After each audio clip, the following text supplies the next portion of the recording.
Well, you join me aboard Elly the 2CV in this video. We're just in Aberystwyth. I've just had a repair done to the windscreen because it was quite a bad stone chip. No idea when I picked that stone chip up, but it was starting to spread, so I had that dealt with by National Windscreens via my insurance cover. So thanks to Rob and Scott, if I've got those names right, for sorting that one out and showing me pictures of, what was it, Rob or was it Scott with the Volkswagen Golf? It was one of the two, but yeah, very nice Mark II Golf. But that's sorted. I've just been to the post office to send off more stickers to America and Finland and the Netherlands. I've got more envelopes, so I can send even more of them, because you do seem to keep buying them. So thank you very much for supporting Hubnut through the purchase of stickers. I had no idea it would take off to quite that degree. It's been keeping me very busy. And now I'm going to drive to my favourite petrol station for a dose of super unleaded. Elly doesn't really need super unleaded, but I think the timing's slightly too advanced, so if I put her on 95 ROM, she pinks a bit. I've got massive problems with starting Elly at the moment. The problems are continuing. I think I have completely destroyed the lithium-ion battery, that tiny little battery pack under the bonnet, so not a great advert for lithium-ion batteries. Oh, a light kitten, wow, in brown. That's rather majestic. But yes, I don't think the Super B battery has been a great success really. You can't use a conventional charger to charge it, so if you lose your charge you're kind of stuck. I've just had to bump start Elly in a car park, having already had to handle start her at home. I decided I couldn't be bothered with that, so I just pushed her and caused a bit of consternation in the car park, because I don't think people are used to seeing cars being bump started anymore. But the heavy flywheel is quite a boon when it comes to doing a bump start, and yeah, no dramas there, and we were on our way. I thought I'd take you with me on this drive because it's an entertaining alternative to my usual route into town. I think there are a few videos floating around and we driving down that route. We're now driving along the A44, and once we get out of town it starts getting a bit more exciting. Trust me, I probably haven't done a 2CV 0 to 60 for a while, so let's go.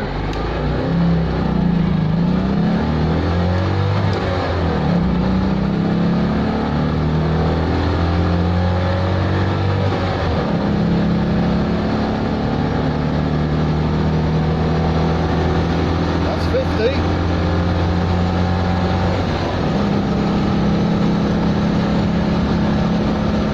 Come on, Elly. That's an indicated 60. That's probably an actual 60. My foot is flat to the floor. One day I'll bring truck to the same lay-by and we'll see how they compare. Has to be said, 2CV engine likes to rev a bit more than the Steyr-Puck engine in the Invercar. The Invercar is rated at 20 horsepower at 4,000 revs, I think, whereas Elly's rated at 29 brake horsepower at 5,750 revs. And this is an engine which dates back to the late 1960s. It's quite remarkable, really.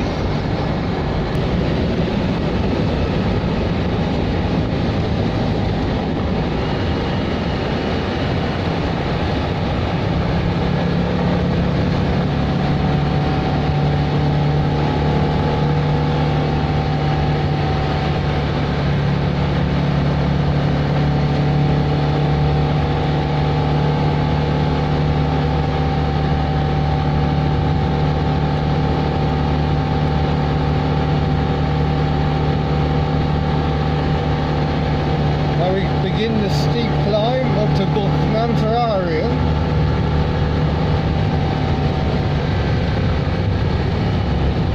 Used to be a lot of forestry here, but they've chopped most of it down.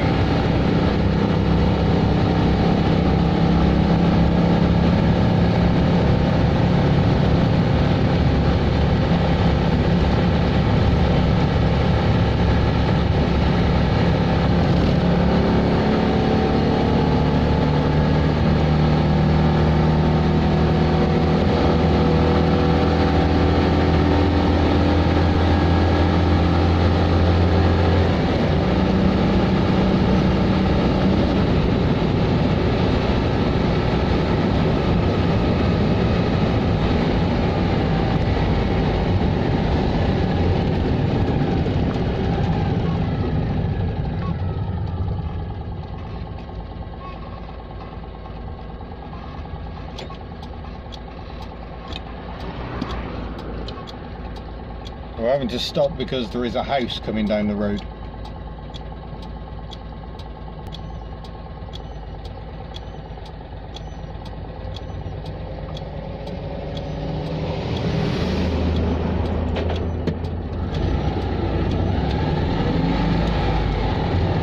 There you go, actual house.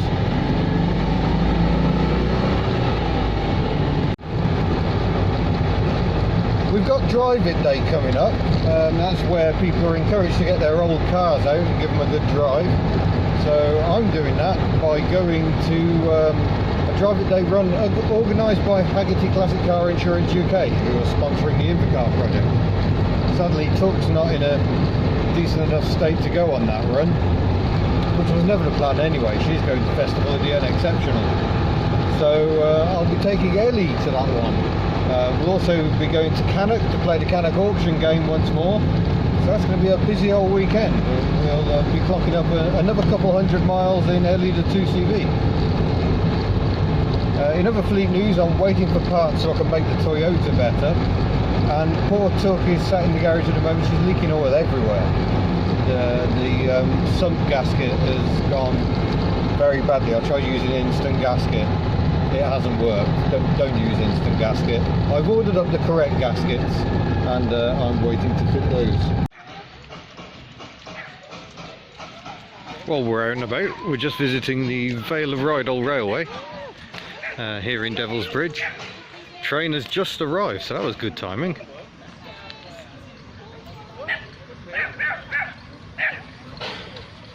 The 1920s locomotive on this narrow gauge railway.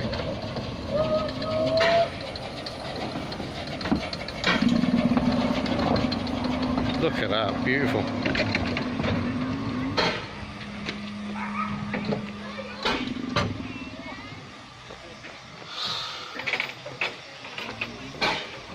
And now the driver can have his tea break. So this is the Vale of Rheidol Railway, which runs down into Aberystwyth from here up in Devil's Bridge. Railway line was originally set up for lead mining, but also with tourism in mind. And yeah, tourism very much what it's about today. And it used to be owned by British Rail right up until 1987. They seemed to forget that they owned it, so that made it the last British Rail steam service in the UK, because all the mainline stuff stopped in 1969, which is quite remarkable. And a few years ago they converted the fleet back to coal, which means that it smells absolutely gorgeous again. That's all the gubbins on the front that builds up air pressure for the brakes. Elly clearly likes it here. I seem to have no electrics. I might be walking home to get a battery. Oh dear. Well, having complained that this battery wasn't good, that is roasting hot and rather alarming, and is now apparently completely dead. Smells disgusting. Pretty sure this car isn't overcharging because I checked it only the other day. Oh dear. Well, let's nip her to the rescue. We've got tools, we've got another battery.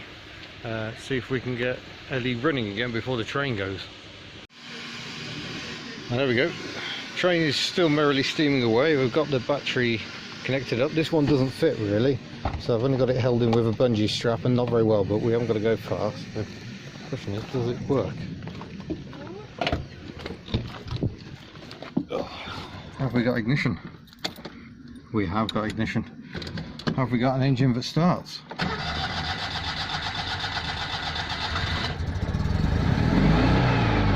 Not sure thought about it, but yes.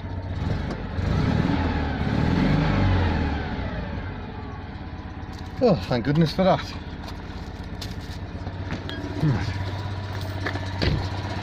One concern is that this is still really, really hot. I guess I'm going to have to take it home and put it somewhere where we're not too concerned about fire. Rather alarming. Well, we're back home, but this battery is still perhaps not as painful to the touch as it was, but It's still rather terrifyingly warm, so hoping that'll be a good place. If it does play up, it'll be well contained, but that's scary stuff. I guess that's the end of that battery, so I'm going to have to find a way to fit a new battery to Elly rather more permanently than that lash up that got us home. And just to bring a sense of conclusion to matters, Elly is back on the back on the lead acid battery. I haven't got it actually secured in yet because I can't find the battery clamp. But the point is, it appears to be working and running a treat again. So interesting to see if she actually behaves now with starting, because she has been problematic for quite a while. The lithium-ion battery itself is now yeah, much cooler, so whatever's gone wrong in that, I think it's finished. So I'll take that to the council tip at some point, and it can be disposed of in whatever manner is deemed best. So yeah, it's been an interesting experience, but I guess that's the end of this one now. Elly will hopefully be fine for the Drive It Day run on the 22nd of April, and I'd never quite finished that bit. The plan is to have a drive from, we're going from the Jaguar Classic Works, which is a fantastic place. You can check one of my videos for more on what the Classic Works is and what's there. And then we're convoying a nice scenic drive down to Bicester Heritage, a place where there's lots of companies all doing stuff on classic and vintage vehicles. I've never been, so that's going to be interesting. I think you can turn up on the day at Bicester Heritage. I'm not sure, you might want to check their website, but I may see you there, and hopefully now Elly will be a bit more reliable. There you go, modern technology doesn't always help. Anyway, thank you very much for watching. Don't forget to subscribe before you go, and I shall see you in a future video. Farewell.